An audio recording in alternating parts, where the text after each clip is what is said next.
I have the biggest announcement ever of all time, biggest announcement since sliced bread, biggest announcement since the invention of the wheel. And the announcement is, I quit my job. I know, it's actually so crazy. I quit my job over a week ago was my last day, so I had a whole week of doing nothing. And then today, I actually had my first day of work at my new job. Hold on, they gave me a shirt. Givers gang, Givers gang. You cannot see that shit. Oh, there you go. Givers gang. If you're not watching the video, it is a t-shirt that says Givers gang because I've already been a member of the Givers gang, okay? I was a giver, and that's how I built my relationship with Dawa, where I now work. Isn't that so nuts, guys?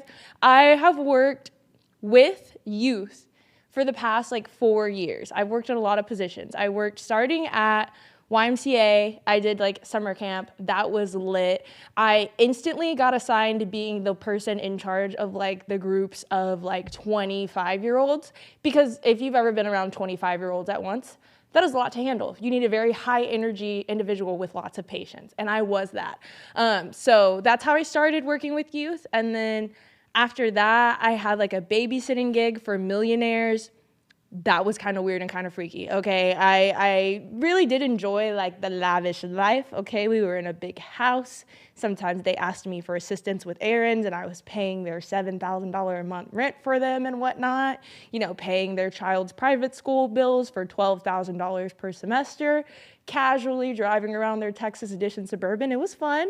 But then there was a time where I was literally at their Christmas party, and I was babysitting multiple kids for them at the party.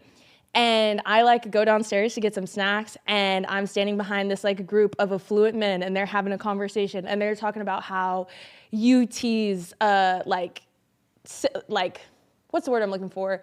UT's symbol or status, that's the word I'm looking for. UT's status declined greatly ever since they started the program where they'll pay tuition for anybody who makes $60,000 a year or less. And ever since they started the program, where they'll let in any student that is the top 6%, and even made a comment so many students are coming in from schools where none of the kids can read because they're all illegals. And so top 6% of kids that can't read also can't read, and they're getting to UT and ruining the school. I'm hearing all of this while I'm just the only Black person at this fancy people Christmas party loading my plate up with hors d'oeuvres.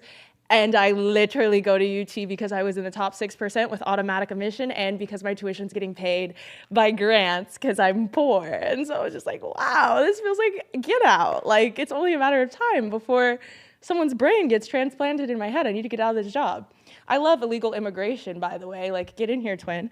But yeah, so I ended up ghosting that job. I didn't even give them the 2 weeks that they deserved. Honestly, I feel bad about that all the time because the kids didn't deserve it. But the adults in the situation, they honestly weren't that bad either. It was the people I always had to be around, and the fact that I was always in a super affluent environment while struggling in the deep dark depths of college poverty, that just really was not sitting right with me. And then after that, actually simultaneously, I had another job where I was working in applied behavioral analysis, doing autism therapy. That was pretty swag and dope. Applied behavioral analysis as a practice is pretty controversial, though, because there's a lot of practices in ABA that are not child-centered. Thankfully, I worked at a clinic that was pretty good about it. So I did enjoy working there. I stopped working there, though, because I realized I don't want to specifically just do autism therapy, especially with the ABA model, because I said, there was a lot of controversies there, and I didn't want to have a career where I just have to find great places to work, or else I'm going to be doing unethical shit. That's just not a fun setup. So I moved past ABA, and then I started working at the last job, which I just left, which was in therapeutic childcare, in residential treatment, working with kids that have been in the foster care system, usually in more than one placement. A lot of our kids have lived in at least 3 different placements before they end up in residential treatment.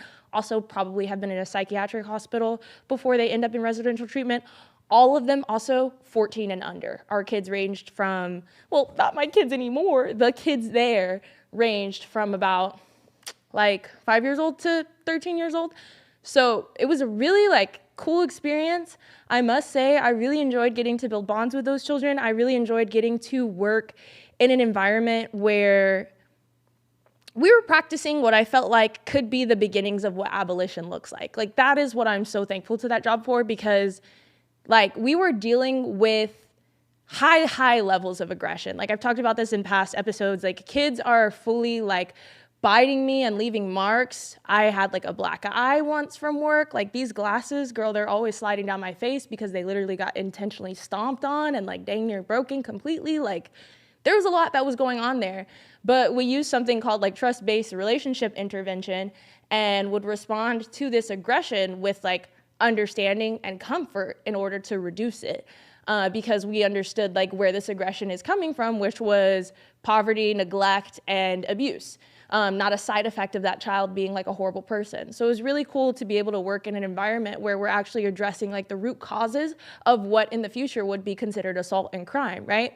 So it felt like the beginnings of abolitionist work, but at the same time, I did work for the state of Texas. At the same time, I was like reporting to the state of Texas every single time these children did what they did. And like every single report, I had to write a serious incident up about like what the children would do. And I just had to like write non-compliance on like every single note that I was writing. And it just was really not sitting well with my spirit, because at the end of the day, like, I think those children had every reason to be non-compliant, yet they're developing a file, a full caseload that says like, this child does not comply, this child does not comply. Whole time, they're not complying because they didn't get the nurturing that they deserve. They're not complying because they've been through some of the worst experiences that like human beings should go through before they've even reached the age of 8 years old. Of course, they're not going to be compliant. Their upbringing, their environment has taught them that compliance is dangerous. Yet now they're in a situation where nobody wants to adopt them because they're so non-compliant. The state thinks that their treatment isn't working because they're so non-compliant. And there's just a lot of issues with having to work within the system that didn't sit right with me. I have so much respect for all of the people that still do that work, and I think that work is genuinely so deeply important.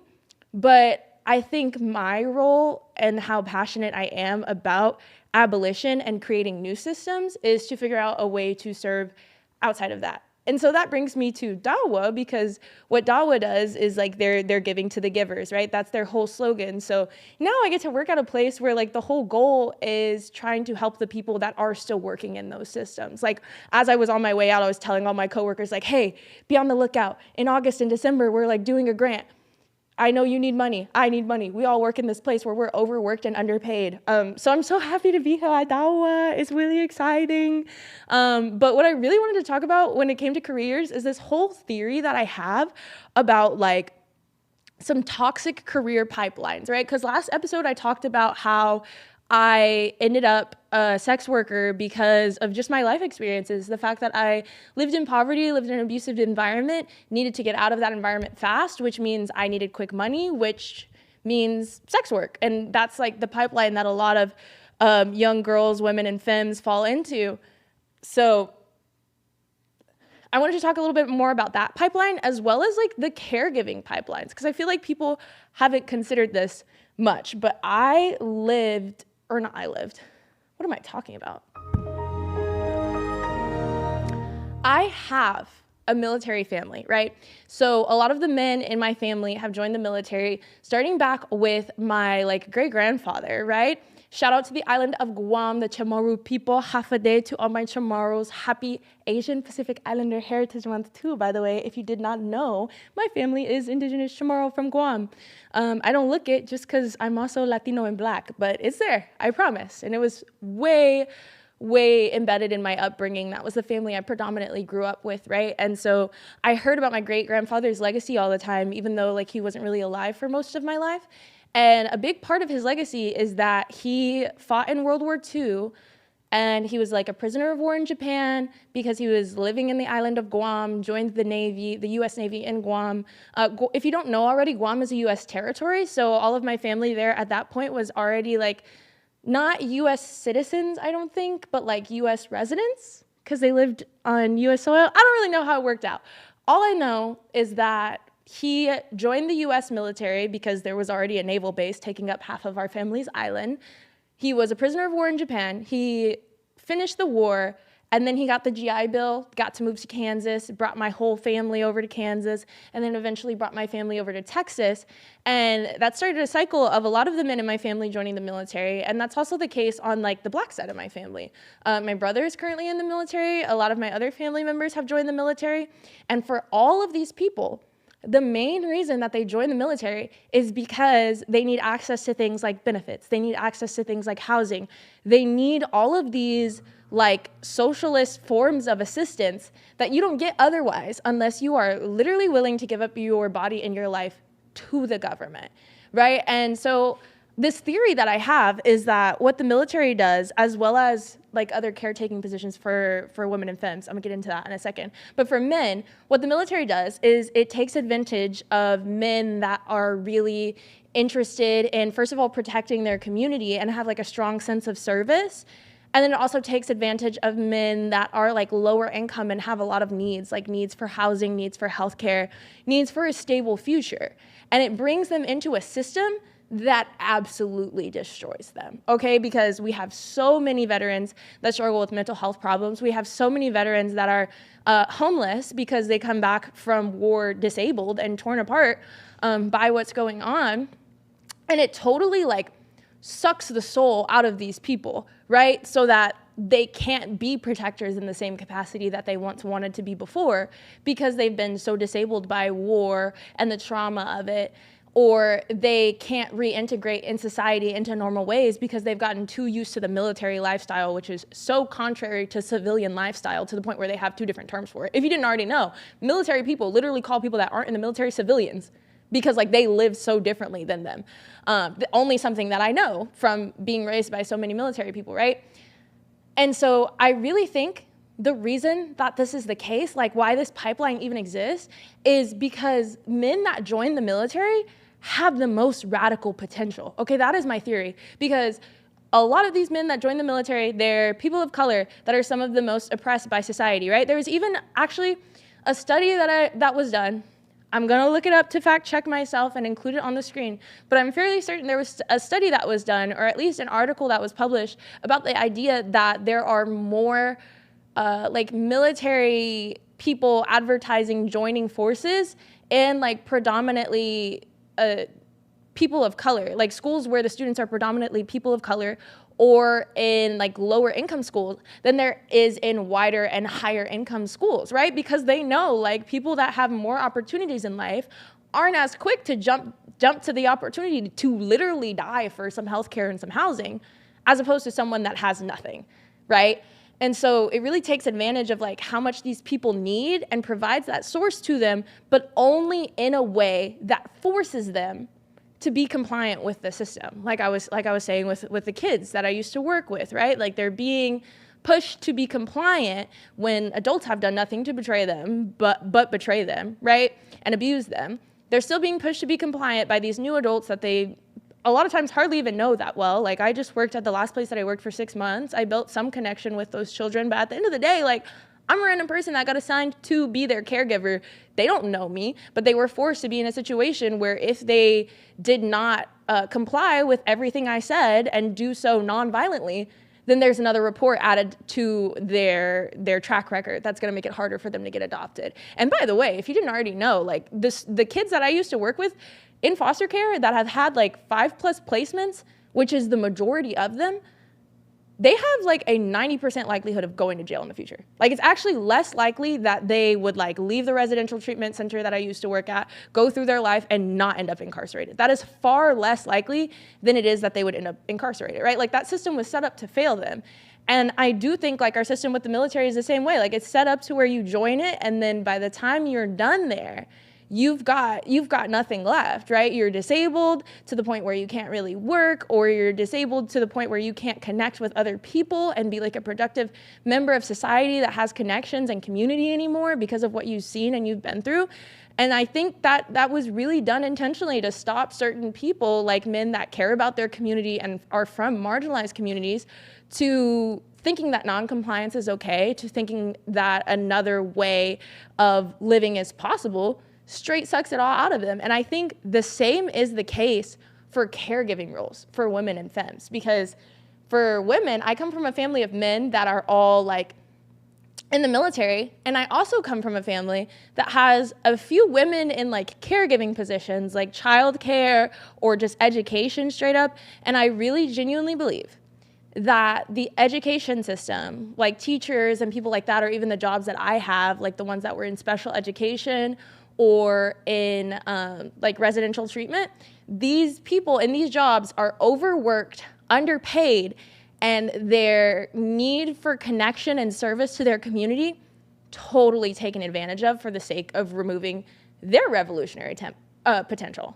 I 100% think that's the case, because what I observed at like all of the jobs that I worked, right, whether it was in special education or residential treatment, or even when I did work at schools doing YMCA after school care, like all of these people cared so deeply about their community, about the youth in their community. Yet at the same time, all of these people were under so much stress because of the workload that they were given, that they, first of all, couldn't give the children a lot of times the care that they deserved. Their quality of care declined because these people were too overworked. But then on top of that, they did not have like the wherewithal to do more. Like I feel like being a teacher, being an educator, working with childcare, like it almost like breaks you in a way, and it's very normalized. Like when I was talking about why I was leaving, I was telling one coworker, I was like, there's just so much trauma that we're expected to deal with in such a like short period of time. Like the way that my schedule was set up, basically I was working from 12:30 to 10:30 every Thursday and Friday, and then after getting home at 10:30 on Friday, I got into work at 6 a.m. on Saturday, and then worked from 6 a.m. to 4 p.m. Saturday, 6 a.m. to 4 p.m. on Sunday, 3 days off, back to it. And in those durations of shifts, even the ones that are really close together, like a lot of really traumatic shit would be going on for those children. For me, like there's people that are suicidal, there's people that are harming you in certain ways. Sometimes sexual assault takes place because we did like serve children that sexually acted out. And you were just expected to like just power through that like all the time. And because it's a 24-hour facility. And I was telling her like that it's just really, really, really hard to separate that from me when I care so deeply about these children. And she was saying like, oh yeah, like I felt that way for like a whole year. But after like a year, you get over it and you get to like get through it. And I was glad she was able to reach that point and make that job work for her. But in the back of my mind, I was thinking like, that sounds like you were like broken though. Like it sounds like you had the empathy that you were supposed to have, the care for these children that you were supposed to have. And the way that this system is set up throughout the course of a year took that empathy out of you. And now you're able to do the job without the empathy that I would argue is required to do it in a safe and healthy way.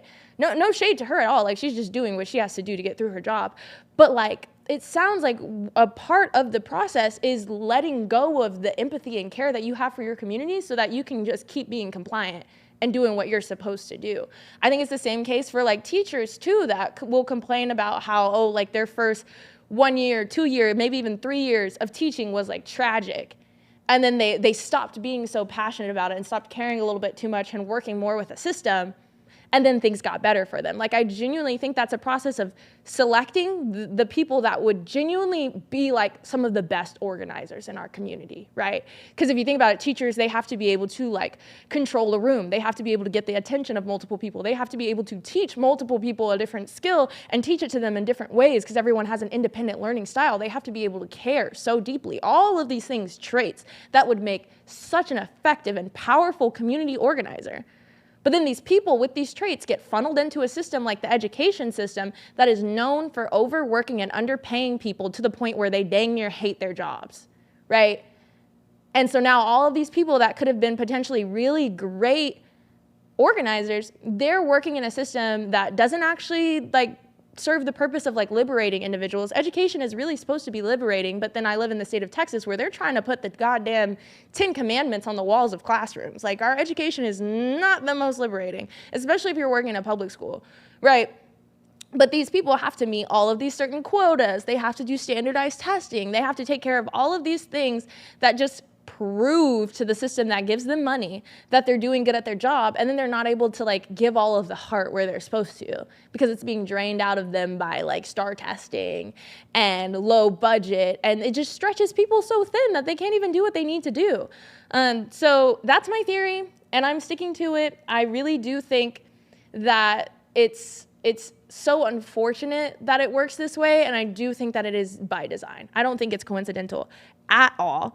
And as far as the sex work one, I know I already touched on it last episode, but I genuinely think that that one as well is a system where it's taking advantage of some of the poorest people in our society, some of the people that are in the most desperate situations in society, and then giving them a job that's really hard to come back from, especially like some of the most like disabled people. I feel like, I don't know what the statistics are like on it. I'm sure very little research has been done on the subject, but what I will say is that I love being a people watcher. I love being an observer. Even when I was working in a strip club, like I told myself, like, this is gonna be a sociological experiment, because I obviously don't want this to be like my long-term goal, but I'm here because I need to be here for financial reasons. And the financial reason is that I'm learning how people work. I'm learning human behavior in college. So I'm gonna study these people that I'm around, right? And I noticed like so many of the girls, first of all, we all forget that substance use disorder is a psychiatric disability, right? So many of these girls had substance use disorder. That was like rampant. Drinking was literally part of the job. So it was like, honestly, if you didn't meet the criteria for alcoholism while you were working as a stripper, that's incredibly impressive, right? But besides that, like, so many of these girls were so fucking neurodivergent. Outside of just the substance abuse, like, I'm talking like some of the strangest social skills that I've ever seen, even having attitudes like they don't want to be out during the day because there's too many people. I swear I met so many girls working in the strip club that totally fit the categories of ADHD and autism and like never had a diagnosis in their life. But for some reason, they want to work a job where they can make their own hours because they're chronically experiencing burnout or feeling fluctuating motivation. They want to work a job where things are incredibly exciting because they can't sit still for 5 seconds. They want to work a job where they don't have a consistent schedule because time management is hard for them. Like, all of these traits that would describe an adult with ADHD or an adult with autism are things that fit these women, right? But they weren't ever in the social class where getting treatment for mental health was like an option for them. So they just probably ended up failing in school, or maybe feeling discouraged because it was difficult because they were doing it without accommodations, and thinking that like a academic future wasn't an option for them, either because of their own performance or even their own like lack of income to make it happen. And then also feeling like lower self-esteem because of the experiences that they've had of being a disabled person without recognition or accommodation. And maybe that's projection, but I feel like we could go back and ask all the girls at the club I used to work at, and I feel like many of them would fit it, because my role that I ended up filling at the strip club was like dang near the locker room therapist. Like, I loved listening to these girls talk to me about their life stories and like how they got here, and like talking to them about like, oh, like it sounds like you might need like this and this accommodation, and like talking to them about what accommodations even were. Like, I remember there was this one girl that I would like let wear my noise canceling headphones in the locker room because she would just be like, I'm just so mad. I'm so mad. And I was like, I just feel like you're overstimulated, babe. And she like never heard that word before, didn't know what that meant, but I accommodated her, and like it was actually effective. Like, so many of these women have never been like seen or heard in that way. And I do feel like that's a contributing factor to like how they ended up there. And I do want to say, like, just asterisk caveat, there are totally people that are sex workers and want to be sex workers and fully want to be there and enjoy that job. And a lot of them, because it fits the special needs that they have as disabled people. And I think that's fucking epic. And that's part of why I don't think that we should like stigmatize those jobs so much, because it really does fit the needs of a lot of different people, especially people that are struggling with like substance abuse and would have trouble being successful in other traditional work environments. they can still be successful there. And I think that's really important. Like, people with substance use disorder deserve jobs. People that can't wake up before 1 p.m., they deserve employment too. Like, there's a lot of reasons that I do still support that. And so just because I talked about it not too long during the last episodes, I do want y'all to know I am not a sex work exclusionary radical feminist. No swerves here. I love sex workers. But anyways, moving on. I do want to spend quite a bit of time talking about my block op today. Normally, I would have other subjects before I talk about that, but my block op is very, very important to me. It's Euphoria. It's definitely Euphoria, because I have not watched the season 3 of Euphoria, right? Because I don't know where you guys were in 2024 when the great Kendrick Lamar versus Drake beef was happening, but I was there. I was fully invested. And I know that Kendrick Lamar came out with a diss track of Drake called Euphoria, right? I know that Kendrick Lamar also came out with a diss track where he called Drake a certified lover boy, certified finish the line. You know what it is, right? And so from being so invested in that beef, that's how I learned that Drake was an executive producer on Euphoria the entire time, since season 1. Drake and Future at that. Executive producers on Euphoria while also being best friends with Diddy, right? And so that just did not sit right with me. And so when this new season of Euphoria came out, I was like, I'm not watching it. It's not getting a watch for me. It's Drake. I don't know about you guys. Apparently people are still listening to Drake, which I think is batshit, considering how much evidence we have that that man is an abuser. Y'all are why we can't have abolition. Everybody that's still listening to Drake, you will do everything except hold somebody accountable by literally just not engaging with them. That man doesn't care about us. He's not in our lives. Literally, genuinely, all we have to do, because he is a suspected predator, is block him. There's a button on Spotify that says, do not play this artist. My life genuinely has not changed one bit since I stopped listening to Drake. It was quite an easy change to make in my life. Yet, some people, maybe they don't know, maybe they're not committed to it enough, but Drake fully was on Euphoria. So I was like, okay, I'm not watching that. But I was very invested in Rue's story. I did have a little bit of FOMO, because as someone that had quite the chaotic high school life, I felt like Euphoria was the first time I was seen in a TV show. I'm not even finna lie to you. People are like, oh my God, that was so unrealistic. And me personally, I'm like, dang, so y'all didn't have to swallow a whole pack in the backseat because the cops pulled you over at 15 and you didn't want to go to jail? I don't know. I didn't have the parents that I should have had, okay? And that's just me. And I understand that a lot of people had healthy and happy childhoods. So I get it if you didn't relate. But I freaking did. I felt so seen. So I really fucked with Euphoria. I really fucked with Rue's story as someone that has had their own addiction journey and got clean pretty early on, just because that shit was so treacherous and so rough at such an early age.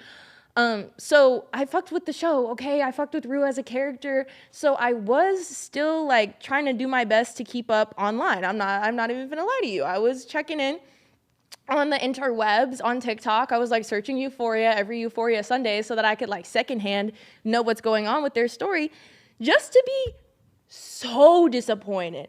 Just to be so freaking disappointed. Because let me tell you this, Euphoria, I did a little bit of research. I found out Euphoria isn't even spiritually Israeli. It was rubbing me the wrong way. I'm not even gonna lie to you, because of the shit with Drake and the shit that people were saying about Cassie being an OnlyFans model now, and the scenes just being really freaky and weird, and there being a lot of freaky and weird scenes with these girls that were strippers. I found out not only is this show it's giving spiritually Israeli because it's so fucked up, it's gotta be some type of psyop. I found out that Euphoria is literally based on an Israeli show by the same name. Get out! Literally based on it. That's where they got the whole fucking idea from. Sam Levinson literally reheated some Israeli nachos, put Drake on it, and then served it to us. And we were just all eating it up. Isn't that sick? That's crazy. And so what I wanted to talk about was analyzing our media more critically, guys, and thinking of who's writing the stories that we're appreciating. Because like I said, I really liked Euphoria when I was 17 when it came out, because at that time I was going through a lot of the same things. I was an addict when I was 17, and it was definitely destroying my life in the same ways that it was destroying Rue's. I also like had a bunch of friends that were also doing wild shit when I was 17, right? Like it was all lining up. I was like, oh my God, cool. This is my show. This is seeing me. But then like step back and think about the fact that like a grown ass white man named Sam Levinson, which if you didn't know, Sam Levinson is like the sole writer of Euphoria, right? Like on most other shows, they have like a writer's room, multiple writers. That's his baby. Sam Levinson does Euphoria essentially by himself. He has other executive producers, but who are those executive producers? People like Drake that have numerous allegations against him towards being weird with specifically teenage girls, like higher teens, like 16 through 18. So a guy that has allegations about liking teenagers and a man that wanted to copy an Israeli show about teenagers that is also just a grown-ass man, they got together and made a show about a bunch of high school-aged females doing really X-rated shit on television for the predominant audience to be people in their early 20s / maybe even teenagers like me when I watched it. Like, how weird is that? Like, if we just sit back and actually think of that, even if I felt seen by the story, it's so groomy that it's these older men writing these stories and producing all of this for all of these other people to watch. Like, I don't know about you guys. I'm not a director, so maybe there's some different in somebody's brain that goes on when you're a director. But me personally, I would not be crazy about like some full frontal scenes of somebody that is allegedly like 17 years old in the show. Like, me personally, I just don't think we need to air that. I don't think that needs to be part of the story. Like, obviously 17-year-olds are having sex. That's happening. That's normal. We can depict it. But to like have someone that's supposed to be playing a child be depicted like literally having sex, I feel like there's other ways to tell that story. Like, we could give a shot of the room. We could have like maybe even the audio so the audience knows what's going on. But we do not need to be having full frontals of people that are supposed to be in high school. I thought that shit was cool when I first saw it, because I was literally also a child. Now that I'm grown, I'm like, hey, so that's weird. Hey, so that's really weird and I don't like it. Besides that part, what else was my beef? Yeah, Sam Levinson being the sole writer, also beef. Again, I literally just put Drake, because I still can't get over that part. Like, guys, he's besties with Diddy. He has Millie Bobby Brown allegations. He has some other high school girl whose name I can't remember allegations. He has numerous, and we were all singing throughout the summer of 2024 Kendrick Lamar's music about how that man is literally a pedophile.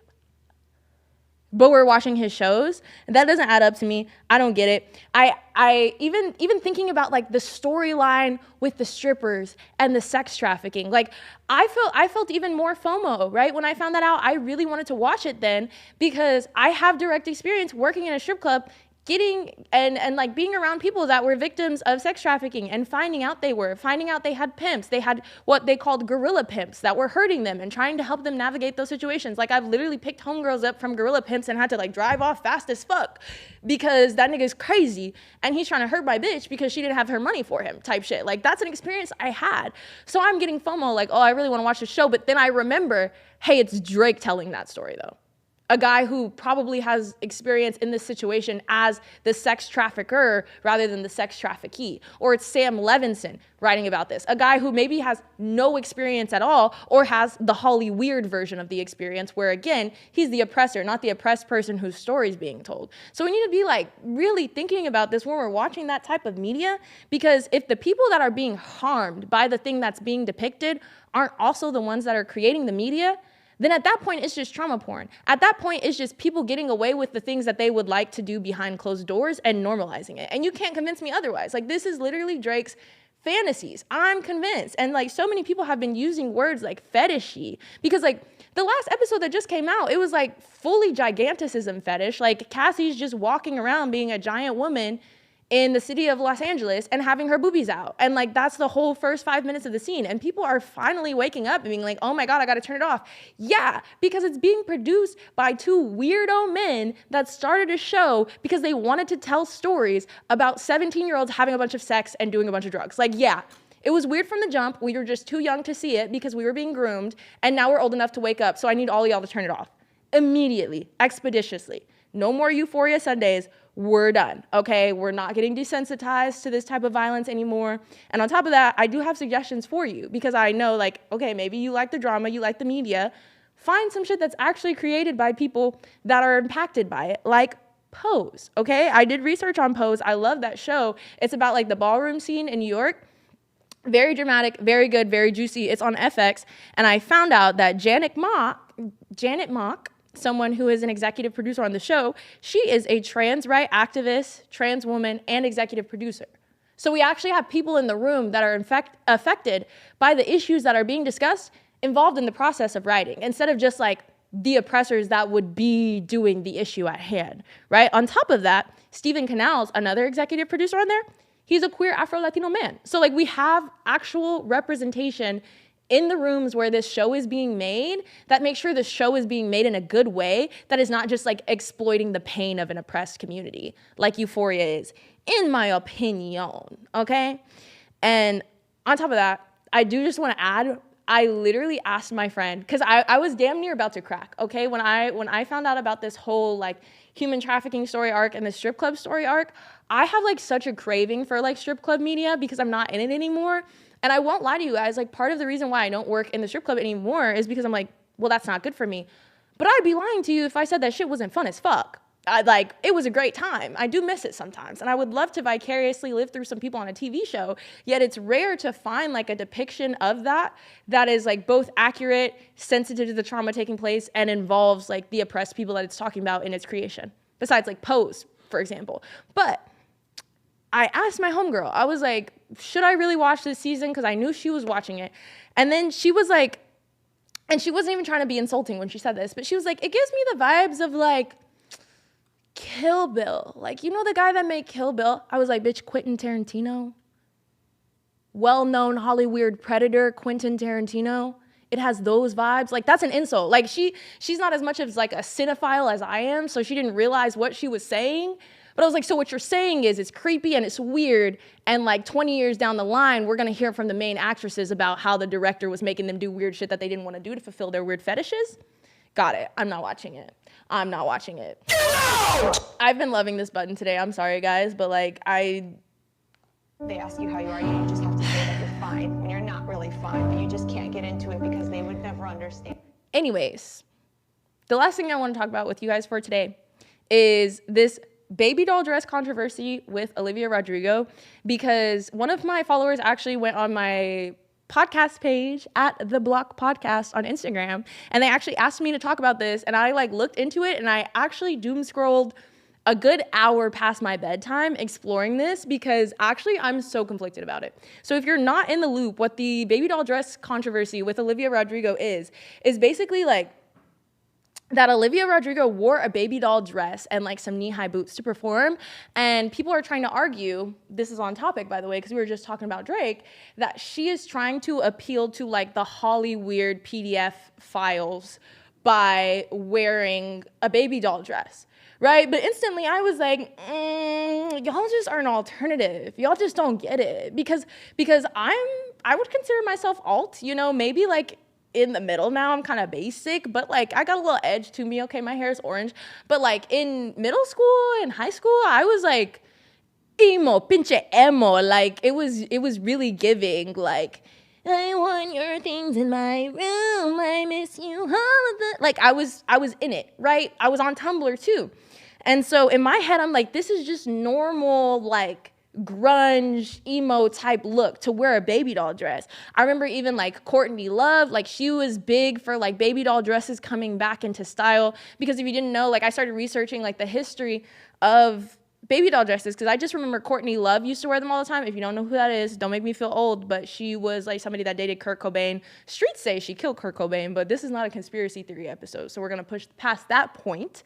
But she did like popularize wearing baby doll dresses, and she did it for like quite feminist like reasons. Like her reasoning about it was that she wanted to have heavy contrast between like her punk aesthetic, like the songs that she would sing and how crazy she would be and how crazy her hair and makeup was, versus like this really sweet and cute, like delicate baby doll dress. She wanted contrast, right? So I'm like, clearly, I feel like that's what Olivia is going for, because Olivia's music and performance is not nearly as punk as Courtney Love. Okay, I'm not delusional, but she do be screaming. It does seem like that's what she's going for, but in a very like corporately approved way, if that makes sense. Like with the Guts marketing, when that album came out, and the fact that she do be screaming, I do think that they're trying to give her like some sort of punk edge.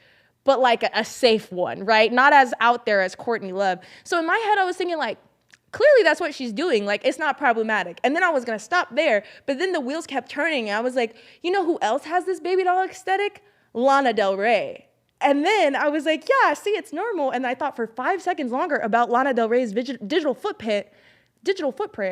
And then I was like, oh, okay, wait, like I'm seeing where the problem is starting to come in, because if you don't already know, Lana Del Rey, who's also aligned with that kind of aesthetic and like baby doll dress, 1950s and 60s types vibes, Lana Del Rey, like, she has a song where her lyrics are literally talking about how like he likes, come on, you know you like little girls. Like she's had a lot of controversy for allegedly like normalizing and romanticizing domestic violence and PDF files and all of that stuff. The Lolita aesthetic, if you don't know, that's like a book that was turned into a movie about like a 14-year-old girl and her relationship with a grown-ass man.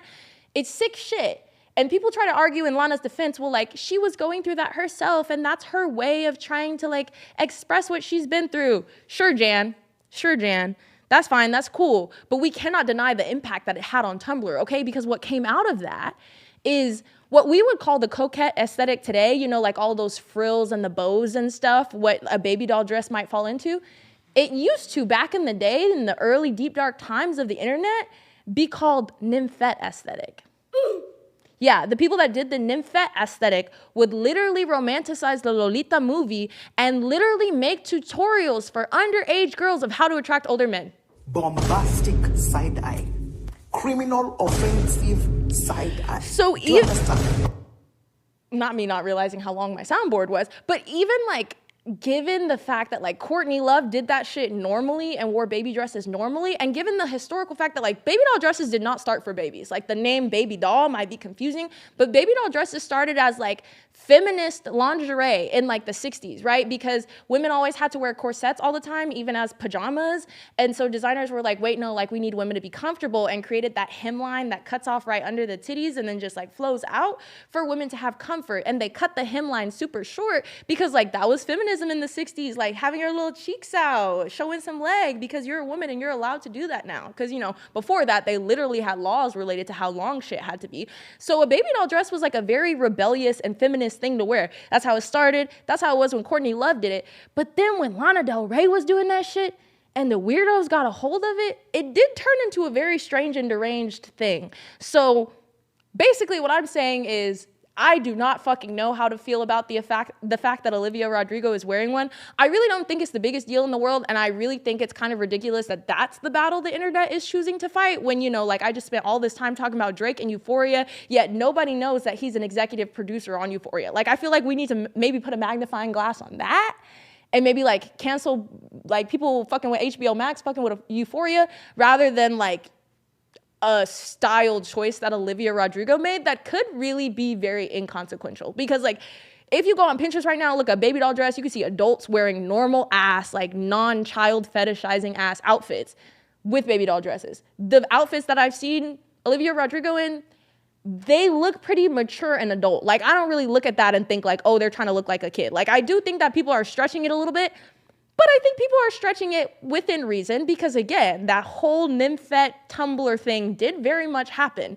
and did have a very real impact on probably a lot of teenage girls, which is who Olivia Rodrigo's audience is. So all I'm gonna say is I feel like that lady needs to be a little bit more careful, okay? Because the research loophole that I was falling down, it was getting real scary, okay? I was on Tumblr in middle school, and let me tell you, I think my life would have turned out a lot differently if I didn't have that unrestricted internet access, because Tumblr was a deep, dark place.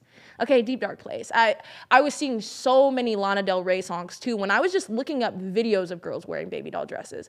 All like every single one of them that I found had a video like with music from Lana Del Rey. Like it's almost embedded into the aesthetic to the point where I'm like, maybe that's not a dress we should be wearing. But I don't want to police her though either. I'm not a cop. I'm an abolitionist. So it's like there's a lot of tension there for me. But I would love to know what y'all think on it because it's very interesting to me. The last thing I'm gonna leave y'all with is my look and listens for the week. I need y'all to listen to Casey Musgrave's new album, bro. She's going on tour with Mariachi Brothers.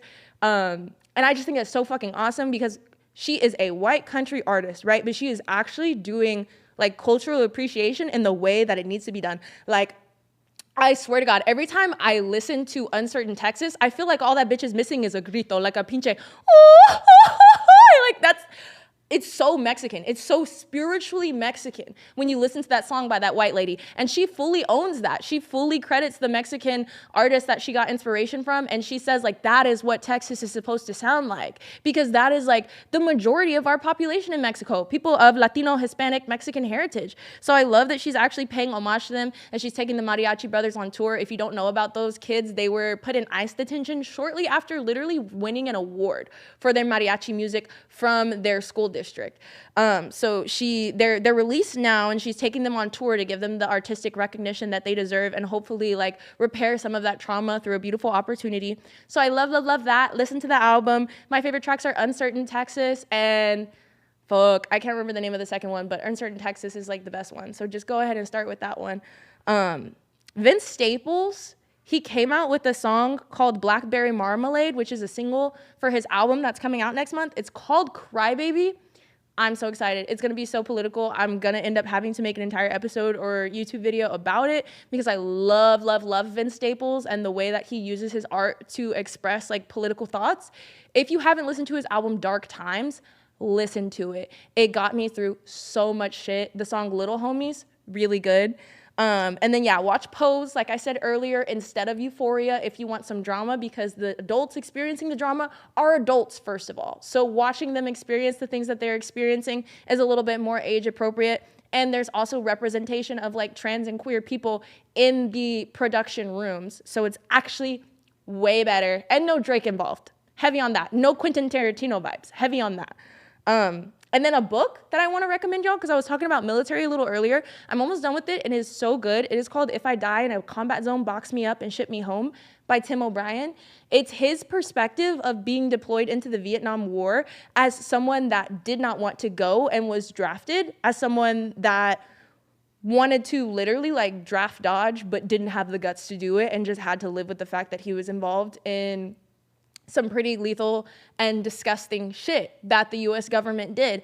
So it's a really interesting perspective because I feel like a lot of times we do hear like the like quote unquote trauma porn from the perspective of like the oppressed party, but this one is actually from the perspective of like a privileged white man that was forced to be in this situation via draft and is incredibly remorseful about what's taken place. I think he does a beautiful job of like painting the picture of what it's like in a way that is still like sensitive to the people and the experience. So again, if like drama and trauma is something that you're into, there are more ethical ways to get it than Euphoria, girl.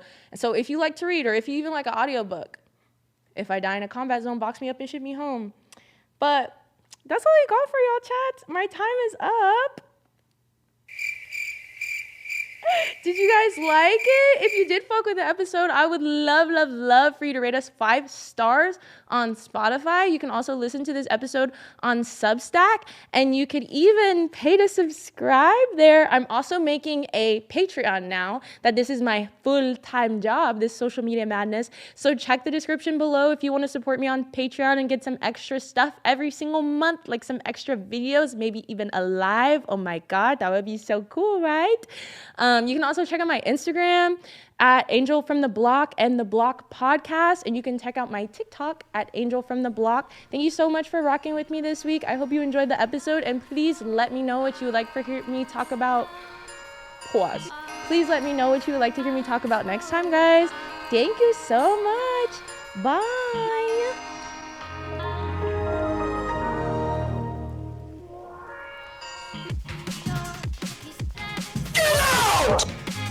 What's your thing ever? Did I slay? Yay! I'm gonna blame the autism. It's not you, it's the tism.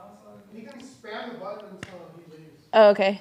Get out! Oh my God. You are? Yeah. Oh, wow. Okay, hello. Wait, Vishaka's still getting his things. No, you can start whenever, but I'm just letting you know I'm recording right now. Okay, bet. Anything you say can will be used against you. Guys, I'm just waiting for my new boss to leave because now I'm anxious. You're not my boss. What are you? My colleague? Oh, my equal? My teammate. I have ultimate good executive decision making. But you're not my I'm boss. not your boss. I'm not telling you. Ain't no masses. Do you know these lights that you have a slave and a master mode? Did you know that? Everything does. That's how all this is set up. That's all they know. Slave and master. That's it. You can't talk about anything else with them. Who's them? The white people that made the lights? You know what I mean? Like, you could have called it anything else.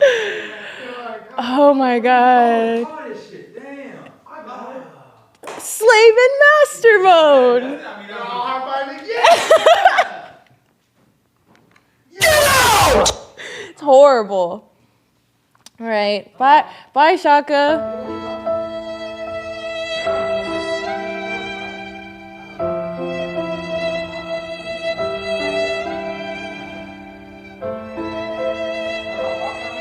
Yeah. You got 7 more seconds of it left.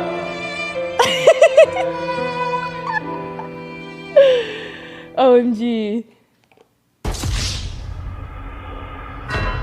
Do you know what that sound is? Bro, that's crazy. Ask him Shaka what that sounds. Bombastic side eye.